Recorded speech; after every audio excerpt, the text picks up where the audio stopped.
Hi, it's the 17th of October 2023, and it's dull enough, but a good day here in rural Ireland, not much sun.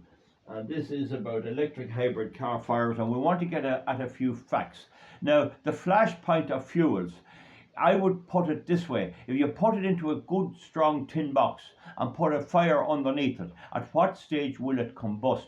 And the figures I have here are that diesel is 336 degrees centigrade, petrol is 246 to 280 centigrade, butane is 405, butane, that's a gas I would have thought, but that may be when it's in a sealed container. Anyway, we'll not pay too much heed on that. Coke is 700, and certainly if you put coke in a strong box and put the heat under it, it need to be 700 degrees centigrade to catch fire.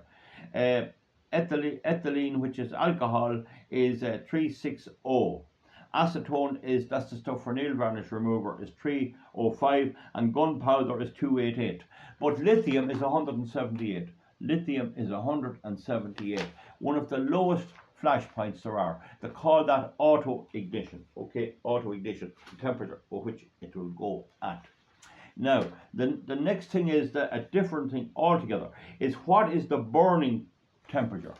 When it's running, what is the burning temperature in ideal circumstances?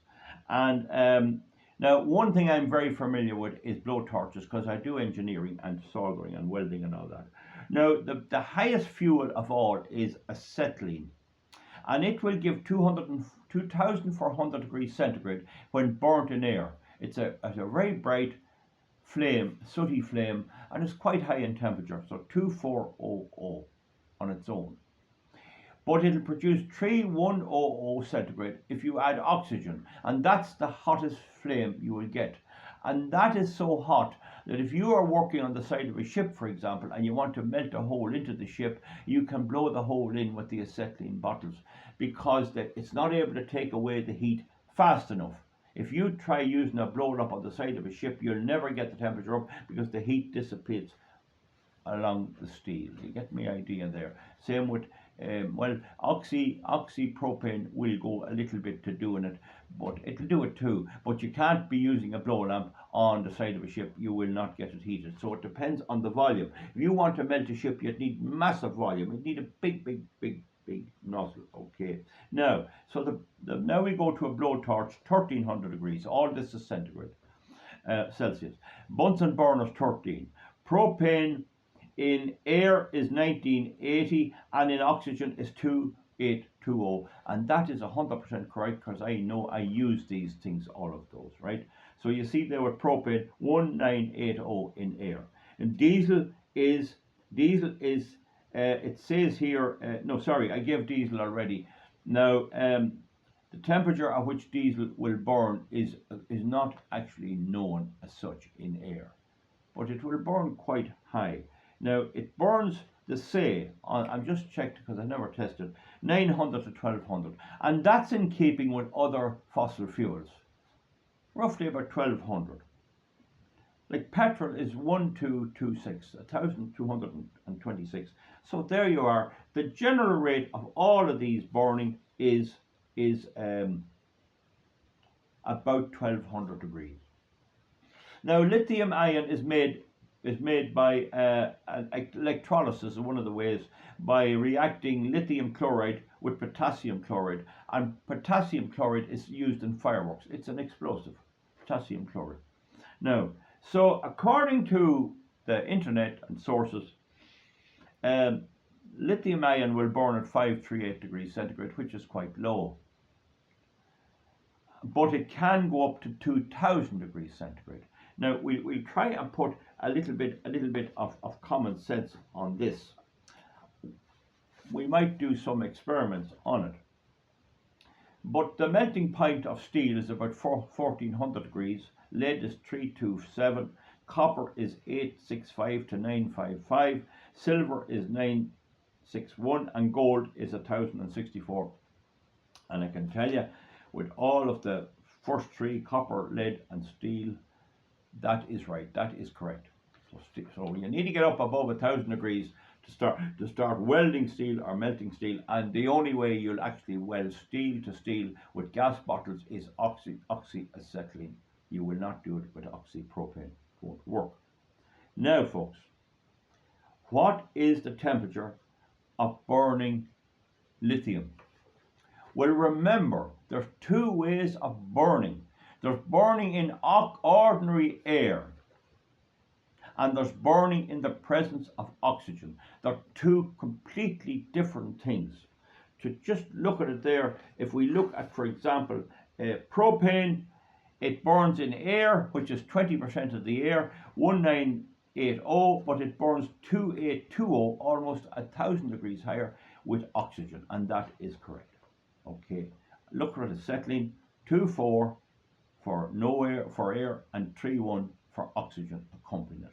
Now, here's the thing. There's a number of things about this. Diesel spilling out from a car will normally fall on the floor and burn the rubber, burn the tires, and burn the car. But there is no pressure behind it. It burns on its own, the same as a fire in a grate. I have an Aladdin stove, and it burns a wick. You can put your hand just above the flame like that. So the rubber will add to the temperature, of course, and all of that. But it can also be put out with water. There is no inherent oxygen supply. If you can cut the oxygen completely off, the fire goes out. With lithium ion, they're contained in a container. They're in a container, like we'll say this bottle here. They're in this container. And when they go on fire, they'll try to get out, just like a rifle bullet. A rifle powder will try to drive the bullet out. So there's a bit of force behind it. Moreover, when you compress the fuel and oxygen before it gets out, you get a much bigger bang for your buck. Gunpowder burnt in open air is not that strong a flame, whether it's the old black powder or the normal black powder. It's only when you contain it, and the reason it works is it has its own oxygen built in, and that will burn without the oxygen in the air. And if you try to block it or weld up the barrel and fire it, it'll burst the barrel. It has to be able to get out, and the force that the bullet comes out at in those circumstances will go a mile in distance, at least. Huge amount of power and deadly lethal effect. Now, the thing about it is, when you have the lithium in a container and you have its own oxygen source without it having to go outside, that is effectively a rocket.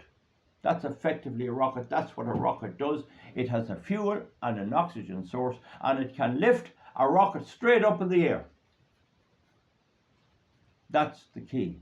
So when your lithium-ion battery goes on fire and gets going, if it's in the container, the pressure builds up. Now, it can burn outside on its own, and it can provide a gas that's explosive. But it can burn in here, and it either explodes like a bomb or a jet comes out of it.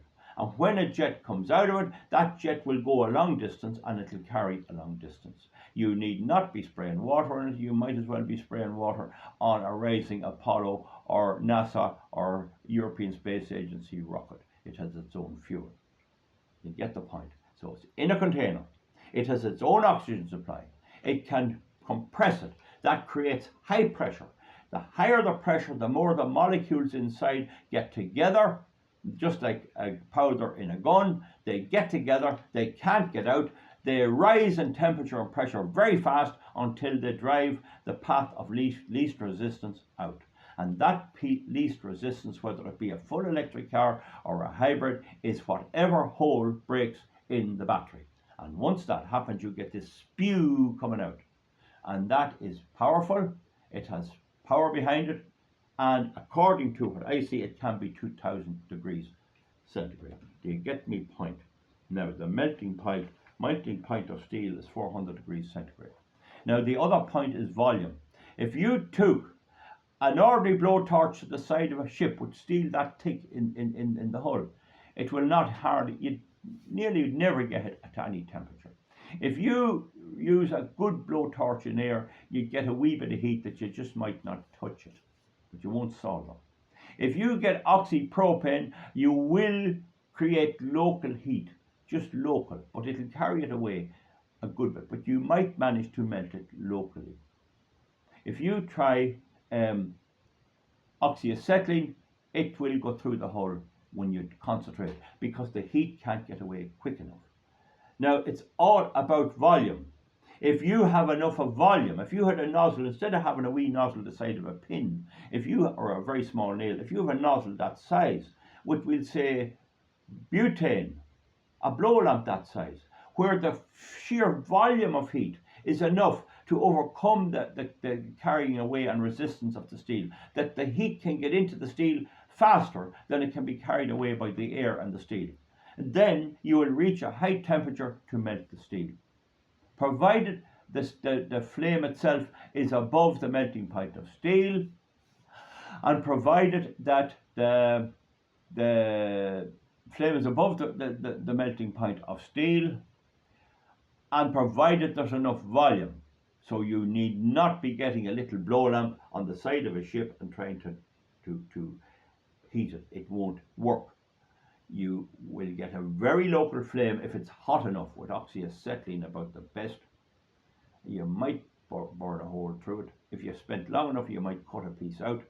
But if you have a non-oxyacetylene, if you have a paraffin blow lamp, and it's big enough to keep the heat on it, and the temperature is above the melting point of the metal or the steel, and then because there's so much volume, you'll melt the steel eventually, if you have enough of it there to keep blowing and keep holding on it steady enough, and if it's relatively calm and there's no wind to carry it away. So you need the volume. Get the point? The temperature must be above the melting point of the steel, and there must be enough volume so that it can't carry it away. Do you get me on that? Okay. So do you see the point? With the lithium-ion battery, when you have it coming out out of a hole, and it's flying out at high speed, and there's huge pressure behind it, and it's highly ignited in the pressure cabinet, and there's plenty of oxygen and plenty of fuel, and if you have enough of that in a car battery, then it'll go burn the steel out. It'll reach what they admit is 2000 degrees. I would say it's the same as most other fuels. It'll reach about the same as butane or propane, and that will be about 200, 2200, 2500. It doesn't matter. Even at the 2000, no tests have ever been done. No one has ever checked it. But even at 2000, when you have that volume coming out, it'll melt the steel. It'll melt the rebar, and it'll crack and break through the concrete, and that is what happened in Luton. Ordinary diesel, lithium, or anything else burning in air will not burn through concrete. They need an internal source of fuel. They need to be in optimum conditions in an encased burner, and then you get the temperature, and you must have the volume. And of course, the more electric batteries goes up, the bigger the volume is. Now, you can argue that if all the cars in Luton were diesel, and they all burn at the temperature we see here. Now, we'll just check the temperature of burning diesel according to this. It's 900 to 1200 degrees centigrade, burning in air, because it's not given the oxygen it wants.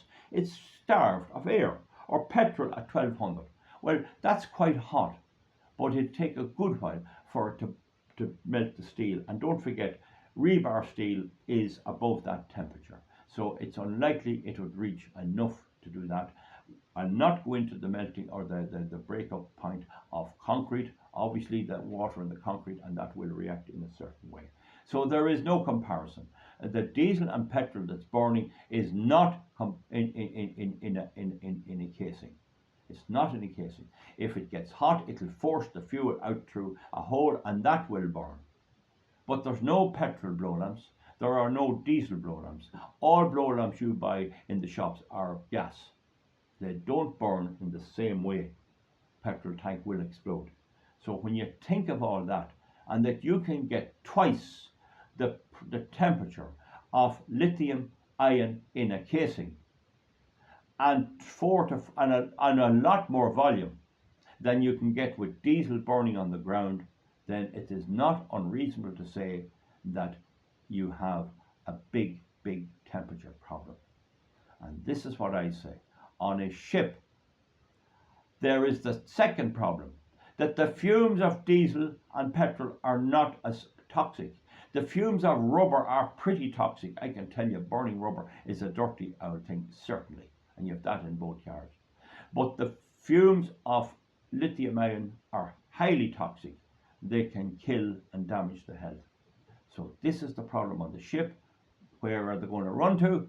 If the wind is blowing towards the bow and the fire's in the stern, well, where are you going to get away from? The only thing the captain could do is face the ship at right angles to the wind, and hopefully there's part of it that the flames will blow away. But my point is, folks, there's no training, there's no instruction for captains, there's nothing, because they're burying their head in the sand. They can't accept there's a problem, and I say there is a problem, and something needs to be done about it, hopefully before lives are lost. But this is the way it goes. Only when lives are lost will there be health and safety precautions, like the Stardust burning away back years ago and all those horrible things. That's how the safety thing is built up. That's how engineering works. They learn from the mistakes. Folks, give me a thumbs up or a thumbs down, and let all the people who support electric cars now come on and debate this with me. Remember, and I might actually post a link to a university professor showing about combustion. Gunpowder, petrol fumes, calcium carbide, or any of that will, when burnt out in the air, will just burn. When you put it in a tin box and light it, it'll blow the lid straight off the box. It's the containment that keeps the molecules more together, and that's what happens in the cylinder of a diesel or petrol car. It doesn't burn well until the piston compresses it up with the air and compressed it, pushing the molecules together, and then it gets the ignition and then it fires. If you just try to do that without compression, you wouldn't have an engine at all. You wouldn't have an engine at all. That's what a steam engine is. The steam engine burns the fuel in ordinary air, and the internal combustion engine burns it in compressed air. The oxyacetylene burns it with accompanying pure oxygen. That's crucial. I'll see you back for something else. Give me a thumbs up or a thumbs down. Bye.